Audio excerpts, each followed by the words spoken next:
For centuries, we felt that music can soothe the soul. But what if we could actually turn that art into a science? What if we could write a precise prescription, not for a pill, but for a playlist? Well, it turns out we can. It sounds like a bold question, right? But it's one that scientists are now answering with some seriously compelling evidence.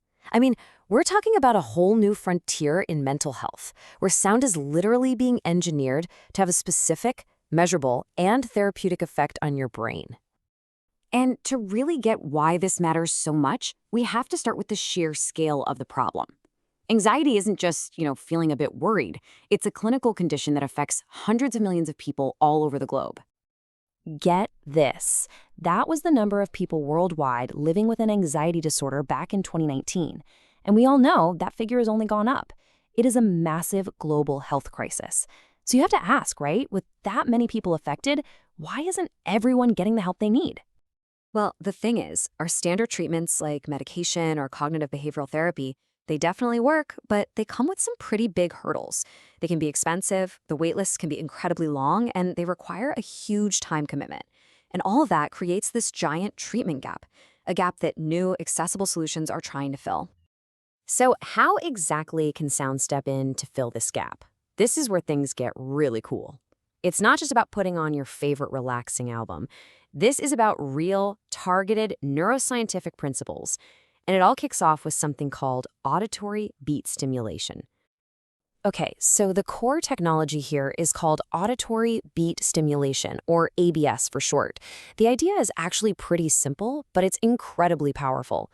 By playing two slightly different tones, you can encourage your brainwaves to sync up with the rhythm of the difference between them. It's a process called entrainment. It's like you're gently guiding your brain activity towards a calmer, more relaxed state. And there are basically two ways this works. With monaural beats, the two tones are mixed together before they hit your ear, so you hear a physical pulse in the sound. But with binaural beats, and this is wild, a different tone is played in each ear, and your brain actually creates the third beat itself. It's an illusion happening right inside your head. Both methods can gently nudge your brain into different states of mind. But these beats, they're only half the story. The other key ingredient is a classic concept from music therapy called the ISO principle. Think of it like this. If you're feeling all amped up and anxious and someone puts on some super slow meditative music, it can feel totally wrong, right? Jarring. The ISO principle says, nope, let's meet you where you are. It starts with music that matches your high energy state, and then, track by track, it gradually guides you down to a state of calm. All right, so we've got the tech, the auditory beat stimulation, and we've got the method, that ISO principle. But this all leads to the million-dollar question. What's the right dose? How long do you actually need to listen for this stuff to work? Well, to figure that out, researchers at Toronto Metropolitan University got together with a digital therapeutics company called Lucid. They designed this landmark, randomized clinical trial, the gold standard of research, and the results were published in the major peer-reviewed journal PLOS Mental Health. They were determined to find the answer. So here's the setup. It's pretty clever. They took 144 people who had moderate anxiety and split them into 4 groups. Group 1, they got the placebo. In this case, 24 minutes of something called pink noise. The other 3 groups got the real deal, music combined with those special auditory beats, but for different lengths of time, 12 minutes, 24 minutes, or 36 minutes. The whole point was to see which dose hit the mark. And what they found, well, it was crystal clear. 24 minutes. That was the magic number. It was the optimal dose to produce a really significant drop in anxiety symptoms. And look, the data really tells the story here. When you put that 24-minute music session head-to-head with the 24-minute placebo group, the reduction in anxiety, both the physical symptoms and the mental ones, was just way, way greater. This wasn't a tiny blip. It was a real, meaningful, measurable improvement.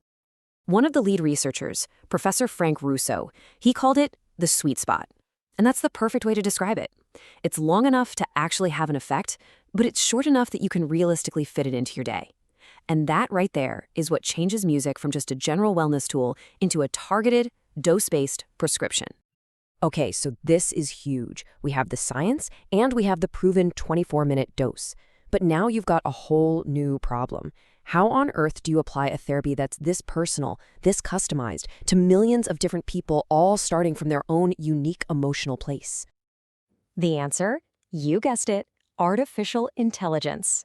This is how you scale something that's deeply personal into a tool that can be accessed by anyone, anywhere, right on their phone. Lucid's system, which they call the Effective Music Recommendation System, basically automates that whole ISO principle we talked about. So first, it assesses where you're at, your current mood. Then, its AI is smart enough to select music that matches that emotional state. And then, it builds that 24-minute journey, a playlist that gradually and gently guides you to your target state, whether that's calm, focus, or even sleep. And this whole AI approach is so effective for a few really important reasons.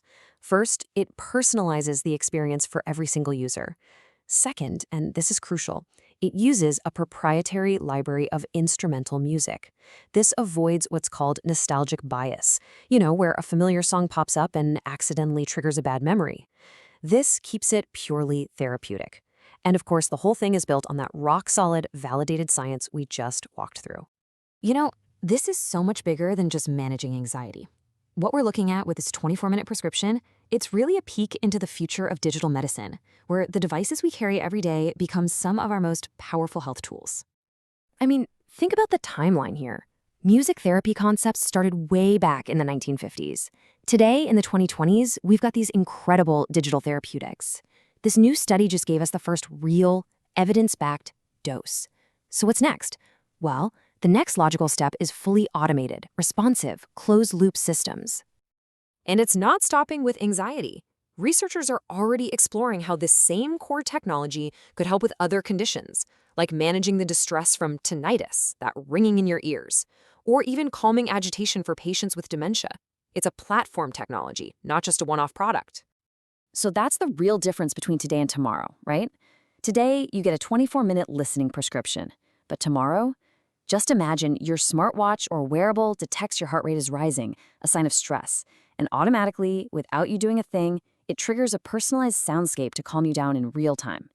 That's the future we're heading towards. And that brings us right back to where we started. Could your next prescription be a playlist? After seeing the science, the data, and the technology that's already here, it seems like the answer is no longer a matter of if, but when. The pharmacy of the future, it might just be in your headphones.